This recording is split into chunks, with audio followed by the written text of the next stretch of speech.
What's up, you guys? Today we're going to talk about how Tron is going to use DEFI and El Salvador as a beating club to beat the living daylights out of Polygon, the competition, and the industry, slap them in the face a little bit and have them stand up and take notice of what Tron is really all about and the fighting power that is within as its structures and infrastructures start to expand like a big monster with sharp teeth that takes the hodlers to the promised land. That means up. If you're new to the channel, hit the like button. If you like the video, subscribe, hit the bell. Kindly do it now because you can forget as you get immersed in the video. It's happened to me before and it helps the channel with the algorithm tremendously, and I do appreciate it. If you're a returning subscriber, thank you. I love the views and I really appreciate that you take the time to tune in and hang out with me here. So we're going to go over today exactly what I said. Tron moving in the right direction. We're also going to do a hyper dance through the news like we often do.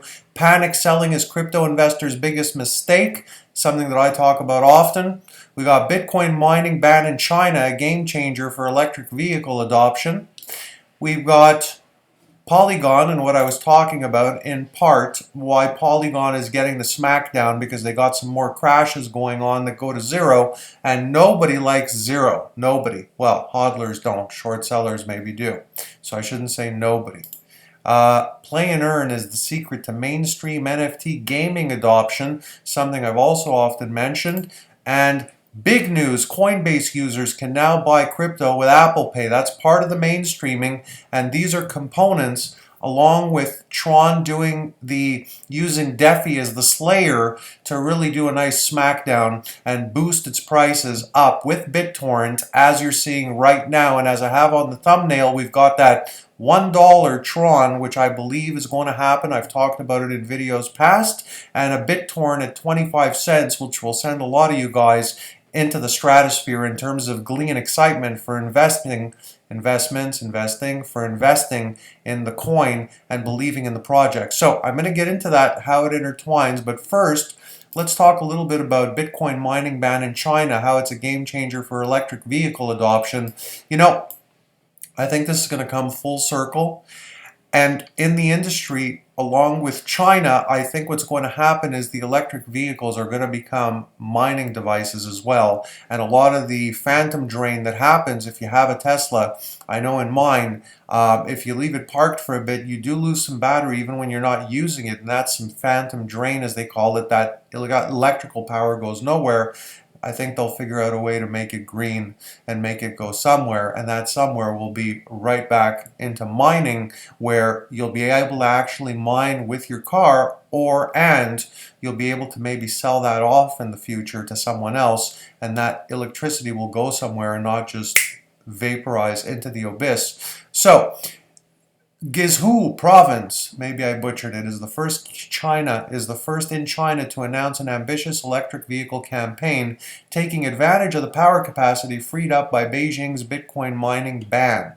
So this article is Cointelegraph. It is out an hour ago. We got 1,500 total views. Not bad for an hour. Let's see what it has now. I'll just refresh the screen as we're sitting here. We got 2,386 total views in a 3-hour time span. So this should pick up some good traction, this story, which is why I'm talking about it. Anything I think is good news or big news, I'm going to talk about on the channel. What I will do at times, some of the better ones, I'll do a longer video on them based on the hyper news flash dance that we do, flashing through the day's news. So we have a lot to cover. The hydroelectric rich southern province has recently announced a plan, and I'm not going to go through the whole article. It's Cointelegraph. You can go check it out if you like.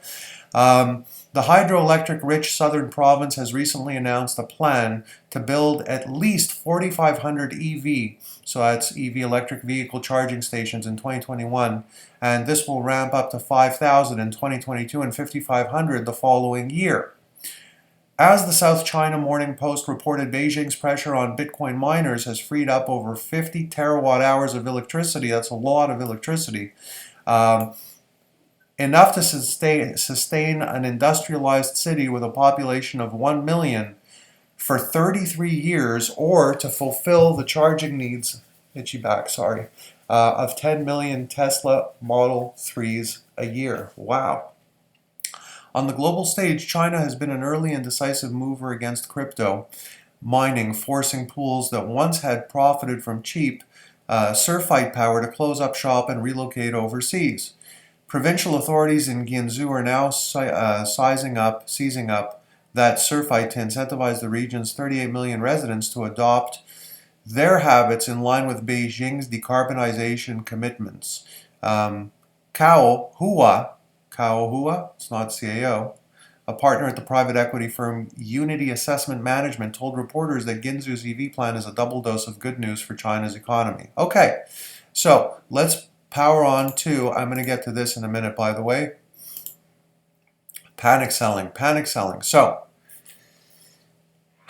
the single biggest thing that will kill you with your cryptos isn't the industry itself, it's you deciding that you can't handle the stress. And a way to not put yourself in that position, don't put yourself in the ring with Mike Tyson with no training. Make sure you're in there against a little pipsqueak whose face you can slap, beat, abuse, and punish, and you can be the gorilla in the ring. Meaning, don't put yourself in duress. Don't invest money you can't afford to have sit there for years, because if you do that, you are then not susceptible to the FOMO. You can hold on and you'll rarely see yourself in a position then, it's like your own insurance, where you're going to say to yourself, oh my God, if I just held on, I can't believe I'm so, I don't want to say the word, okay?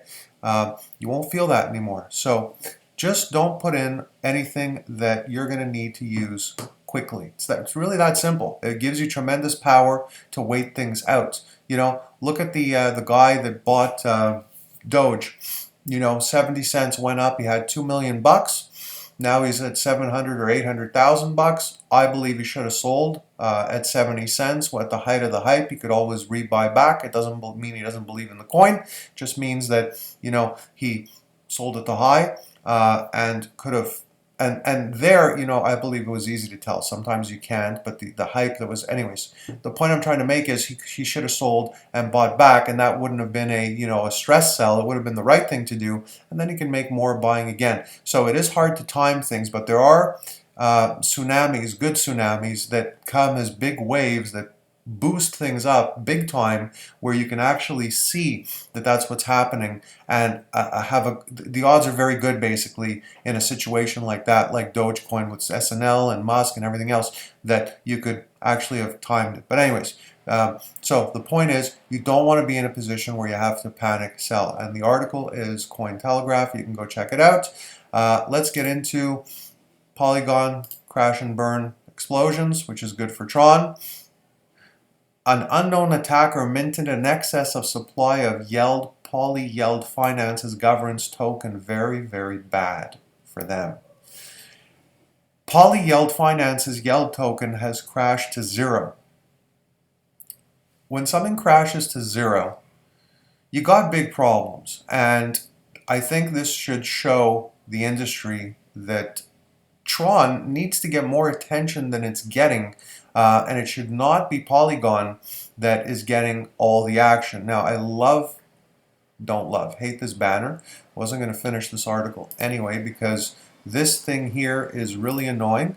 Let's see if I can just do attacker exploits Polyveld vulnerability. Polyeld. Finance's native token has collapsed to zero after attackers took advantage of a vulnerability to mint an excess supply of tokens. According to the security firm PeckShield, the attacker successfully minted nearly 4.9 trillion YELD tokens. I think that Tron is going to offer a superior DEFI.